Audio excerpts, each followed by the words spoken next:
I'm not. I'm not actually challenging you. So now I'm hitting record on another device because I'm genuinely. I think our stream is literally like glitching. I can watch the like red. There's like a red warning thing that says your stream is terrible right now. Because the enemy does not want me to talk about this. It's so interesting. That is super interesting. Because I felt like overwhelming sense of fear to even say this. Really? Yeah. Several days I woke up mad. I woke up fearful. All this stuff was turning up in me.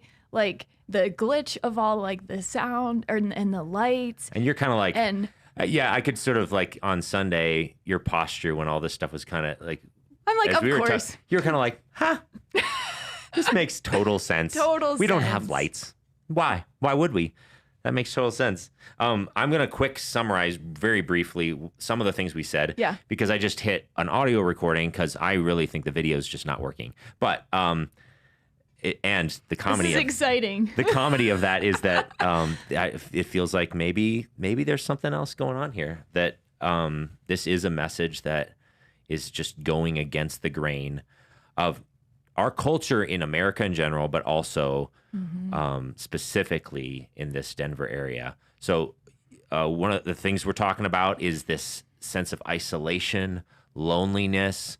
How do we find community and relationship? Those are some of the things we're talking about. And not just relationship in general, but a relationship of diversity and of different perspectives and stuff that that is what true relationship's supposed to be about. Yvonne's spent a little bit of time talking about the Denver area and how there's like historically, there's like this, it's a pioneering place of independent, make my own way, create my own future that tends to be super, super individualistic in nature. Right. And then in one sense, oh, that's so beautiful, make your own way and create your own future. But then like it goes against the grain of what we were designed to be as human beings. So we'll jump back in. Okay. That's my summary in case you didn't hear it prior.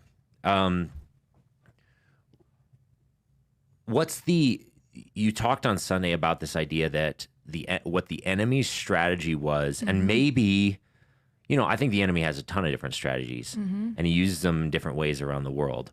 But maybe this is one that's really, really at play in our area. So talk about that strategy versus what God's desire is for us when it comes to community and relationship. Yeah, I think God himself is community. Every time I launch into prayer, I'm like, Father, Son, Holy Spirit, right? Did you get that from Dan? No, I actually got it from another friend, but... You pointed out that Dan does that, though. Yeah. So anyway, I just thought. So, that is God. And God wants to include us in his community and literally creates human beings to create community out of their love and create togetherness, right? Connection. And the whole purpose is connection. And the enemy slithers in and he's like, no, you don't want to trust God. You separate from God, do your own thing, make your own future by pursuing your own knowledge and destiny, right? Yeah. And the enemy loves to move people away and encourage them to just sort of create their own thing, right? Self-promotion. My thing is going to be the best thing, and comparison and competitiveness and then self-protection in that. I don't want to be hurt, I just want to have my little thing. And he separates, and it's cyclical that we just get stuck in those spaces. How do you see him coming in to separate? Yeah, relationship feels dangerous.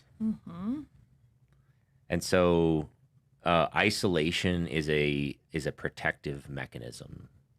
Right. In one sense, it feels easier or default, sort of. Yeah. Sometimes. I get to choose what I want to do. Totally. I get to spend my money on me instead of having to disseminate it amongst groups of people. I get to not have tense conversations with people that I disagree with because I just don't hang out with any of people. Yeah. Or when I do hang out with people, I just find people that only agree with me. By the way, which is another thing we could talk about, is that actually community? If you just are trying to find people that are almost identical to you, then you're just basically hanging out with yourself times however many people there are. Right. So yeah, totally. And that's the separation, he loves the us versus them mentality, the competitive mentality, the let's create our own similar kind of kingdom.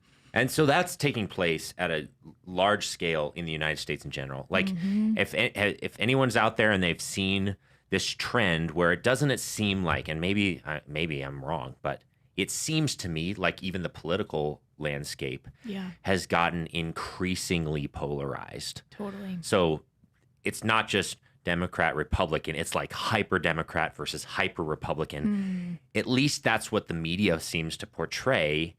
And then if you're the weird one, if you're kind of like, I see a little bit of this and a little bit like that's weird in our, at least what the public seems to portray about it, and the media does. And that's that polarity. Right. And Jesus was often trying to ride between those polarization of things, right? Like the people that were for Rome or for the Jews, or and I'm thinking about the text that we were using. You know, we've got like the Hellenistic Jews and the Hebraic Jews, and there's like this. It was just separation.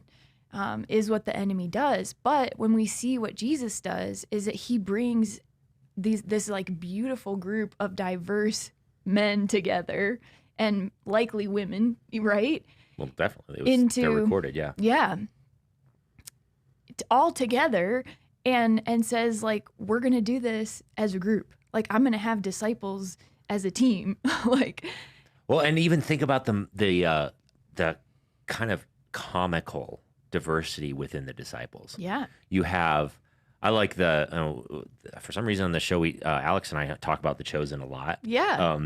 But you have like Matthew, who's a tax collector, hanging out with a zealot who's like, let's kill all of the Romans. And Matthew's like getting paid big bucks by the Romans. And like, Totally. And then Peter, who's like hair on fire, kind of wild, crazy fisherman guy who talks too much, you know, and then you have, you know, I don't know, these characters, like even their personalities are like, it's shocking there aren't more recorded battles between these guys. And maybe they did have some battles, but that Jesus is like, yeah, I want those guys, like this massively different personalities and worldviews and even political perspectives. Right. And The Chosen is doing such a brilliant job of bringing those differences and diversity into light. Totally. Right? And it's clearly, or it's not clearly in the text, but it's definitely in the scriptures that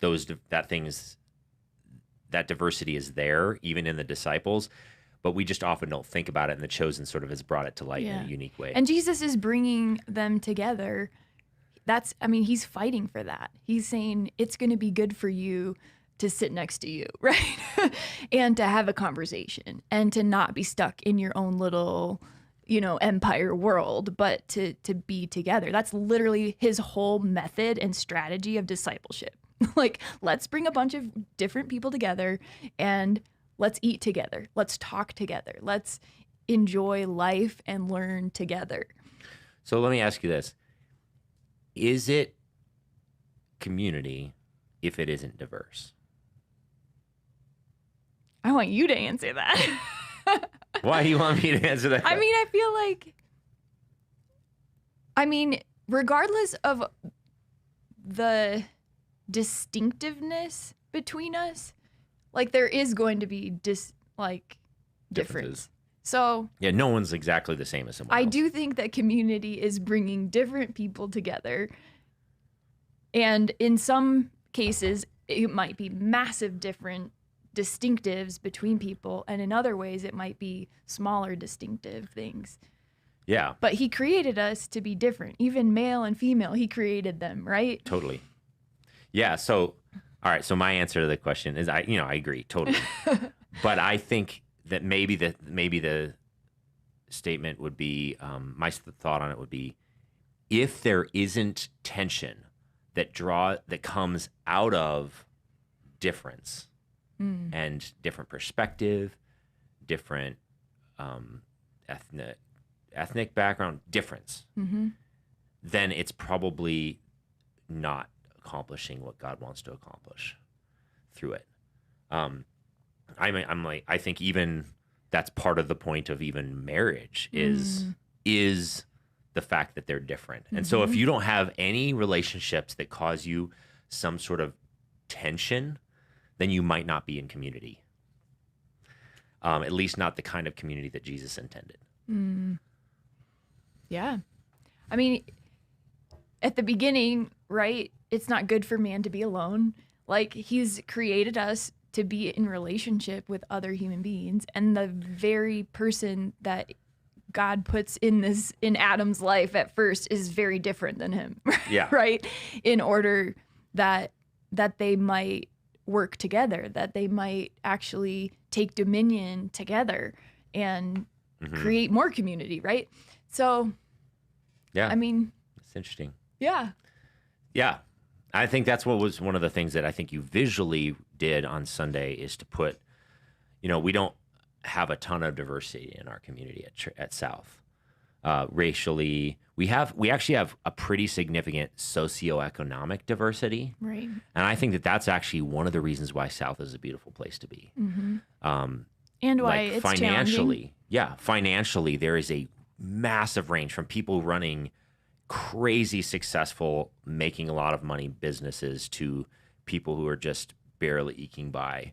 And that's actually one of the things that makes South beautiful and really challenging. I agree. Yeah. But we don't have a lot of racial diversity. But I think the fact that you brought those folks together, it sort of was saying like this could be a step for us as a community and stuff, is to lean into some of these things. So,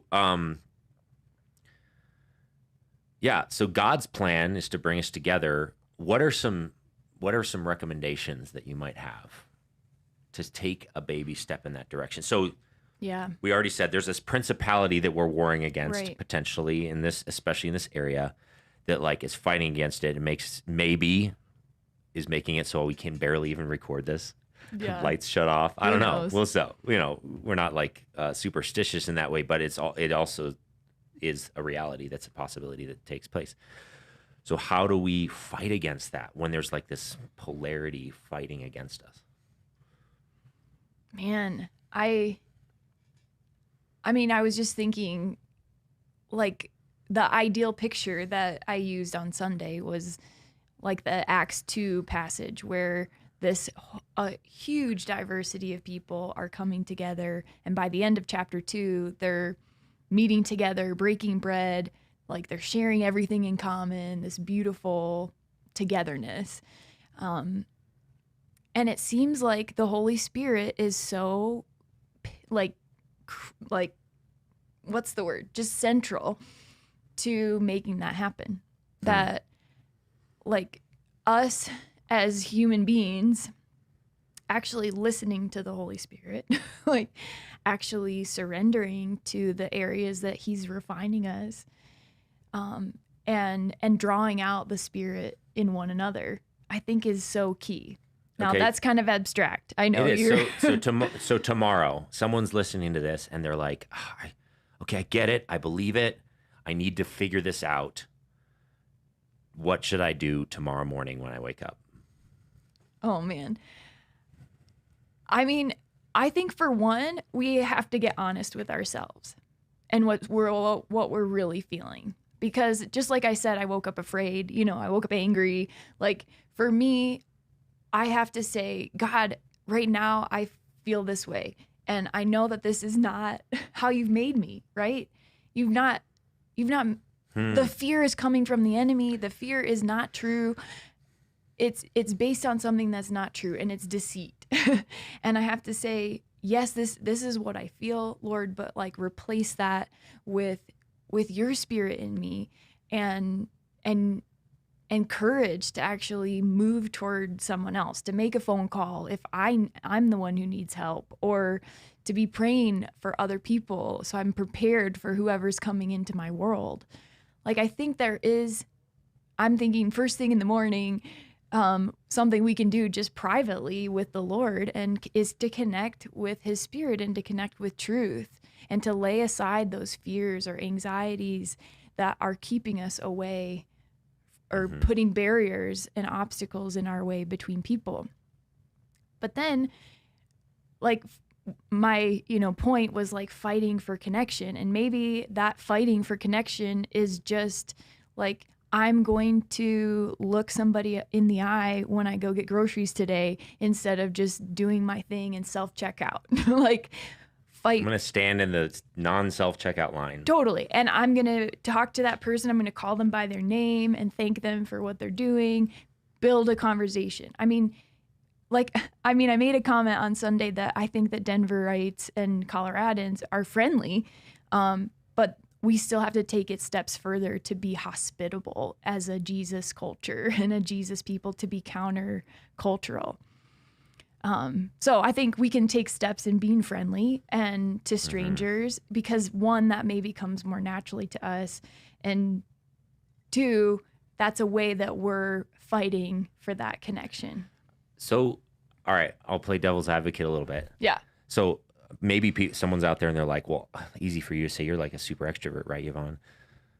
What about, I say it tongue in cheek because I know Yvonne. And that she's not a super extrovert. She's a people person, but not necessarily an extrovert. So what about the person that says, that's just not me. Yeah. I'm an introvert. Yeah. I'm a social personality, but I need the time alone to rejuvenate and replenish my energy. So what's that person supposed to do? That you're almost saying who they are is being threatened by this podcast. Okay, so I think as we want to help you walk in the way of Jesus with the heart of Jesus, we want you to be truly you, but infused with the same type of beautiful spirit and character as Jesus had. Mm-hmm. And the character of Jesus and his spirit does use our uniqueness in some ways, but it also calls us out of our uniqueness, and it calls us to something more kingdom. Yeah. And I think that's so good. We have to be called out of some of the rough edges or the ways that we want to hide in our personality or our gift set to really become more kingdom.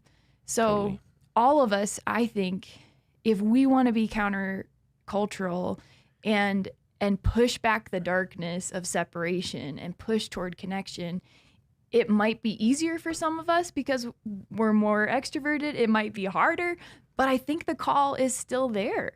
So, yeah, there's this, to say that the aim of being human is to just find the most comfortable existence possible that's most natural to my personhood and my identity. Mm-hmm. That's not Christianity. Because what's natural to our broken selves is going to occasionally lead us off the path. Mm-hmm. And for an introvert, that may be to press towards isolation. For an extrovert, it might be they just never do solitude and silence, and they never actually deal with brokenness in them because they just fill their days. I can speak very intimately with this. I can fill my entire day with interaction with people, with other things and noise and noise and noise, and I never actually listen to the voice inside of me that says, Aaron, you need to deal with this emotional issue or that thing. And so both of those groups have to say, that part of myself, I want to die. Not to embrace wholeheartedly, but I want that piece of me to die. And so for an introvert, that might mean leaning into community a little bit more and recognizing that your truest self isn't what's easiest necessarily. Your truest self is who God designed you to be, which is a human being with unique gifts in community. Right. So, yeah, I mean, when we enter the kingdom, it might be appealing to us because there's something about us that gets to flourish. Yeah. But we answer to another. And that means that we are in relationship automatically, right? Like we're in relationship with God and with God's kingdom. And so we can't build a kingdom just by our own personality or by our own, entity. That would be separation. That's what the enemy would want us to do. But the kingdom calls us to community, calls us to serve one another and to share. I mean, it feels like that with the Spirit infused into a community, there's sharing, there's caring, there's love, there's all the things that actually we need to get to that place of personal flourishing. Yeah, which involves some of who you feel like you are, and then occasionally you're going to run into something like, I think this is who I am, and then Jesus is like, well, actually, who you really are is this. So a couple other practical things that I just thought of. What's well, I think that we can keep moving in depth of friendship and connection. Okay. And that's going to be hard here if you live in the Denver area. Totally. Calling somebody on the phone, is one step, Don't text them or meet up face to face. Like, fight for being in person. And you might need to say, friend, I need you to like be a part of my life and be committed to me for the next 3 months. Like, you almost might need to verbally ask and verbally make some like expectations to really join together, because naturally we will separate. Like, it's like that's how we drift apart. We don't drift together. Even extroverts. Yeah. They drift too shallow. Yeah. I'm this deep with 1,000 people, and that extrovert's fine, but they are like, they don't go below the surface. That's too scary. Yeah.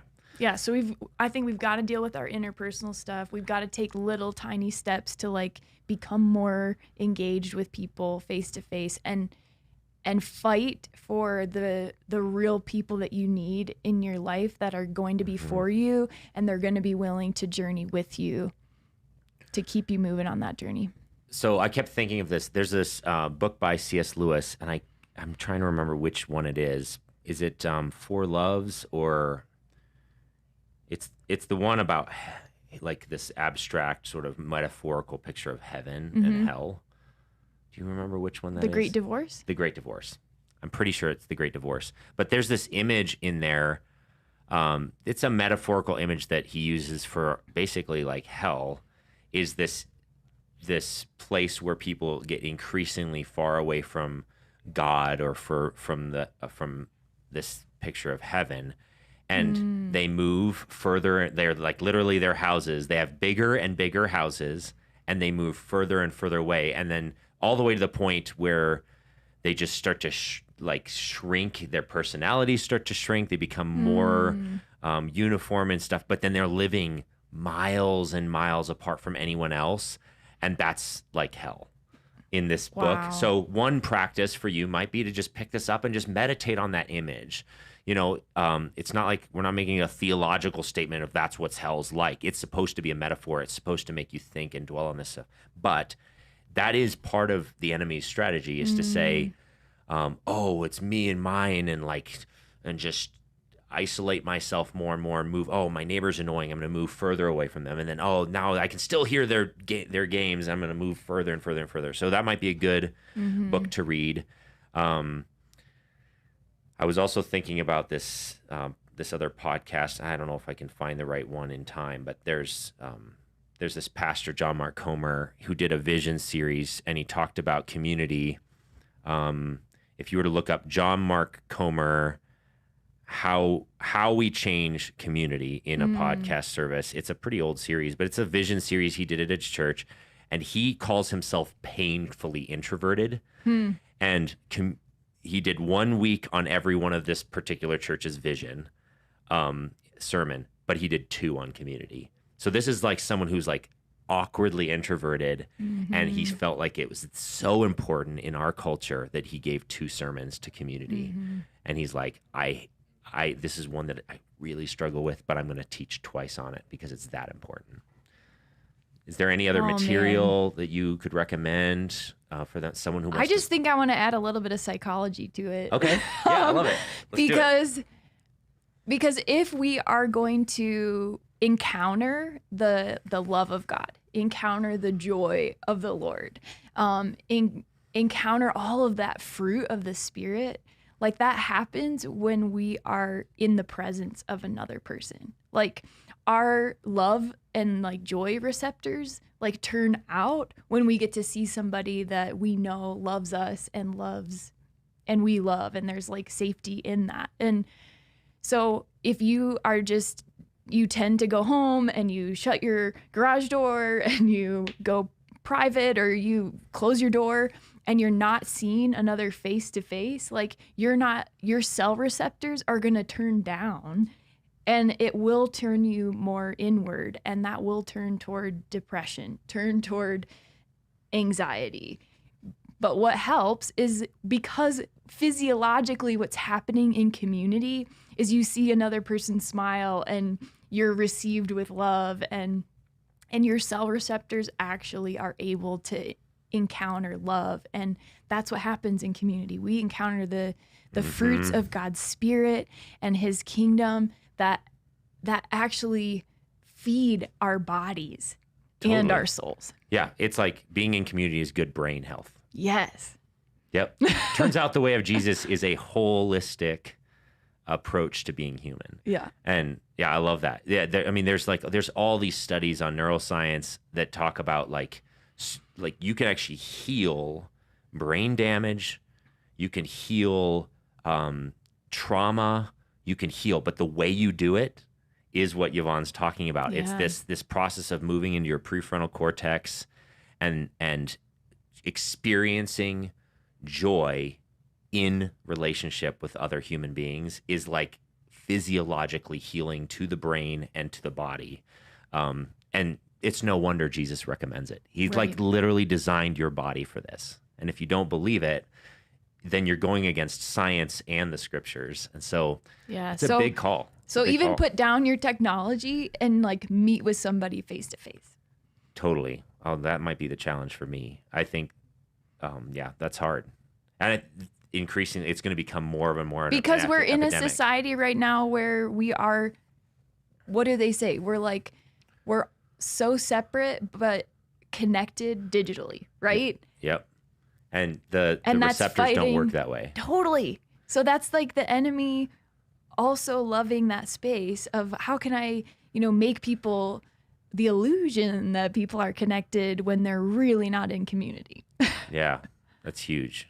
Yeah, finding moments where you can just set down your phone, and I get it, the dopamine hit of just being able to swipe and like drown out the universe.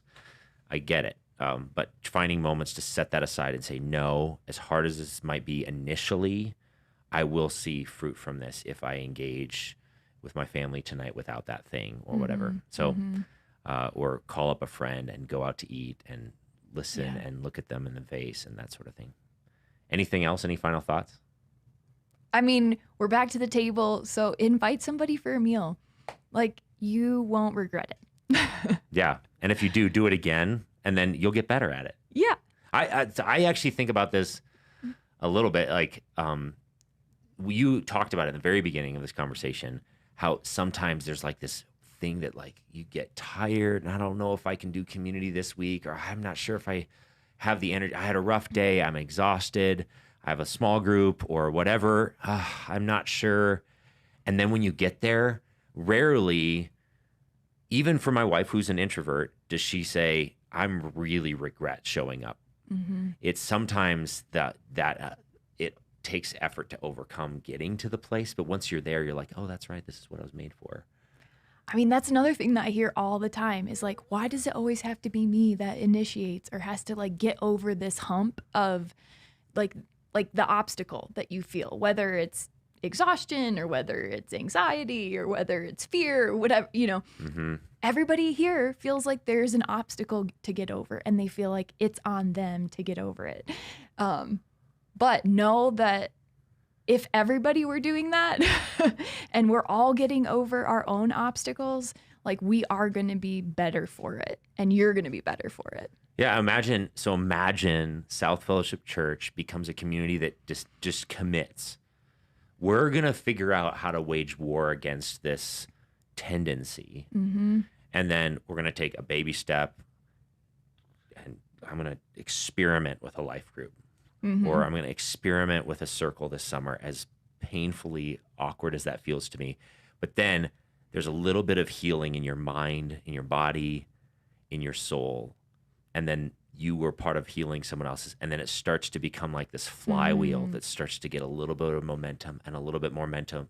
And then a community starts to transform itself from the inside out, and it starts to spin a little bit faster and a little bit faster. And that's how the early church became this unstoppable force in history that literally the energy that they created in that is still traveling around the world today. Amen. Let's do it. I love it. Let's do it. Let's do it. It was great talking to you guys. Hopefully the video worked. Otherwise, maybe the podcast will work. This was too fun of a conversation for it not to go out somewhere. It was so great. Thank you so much Yvonne. for inviting me. Thanks for initiating the conversation on that.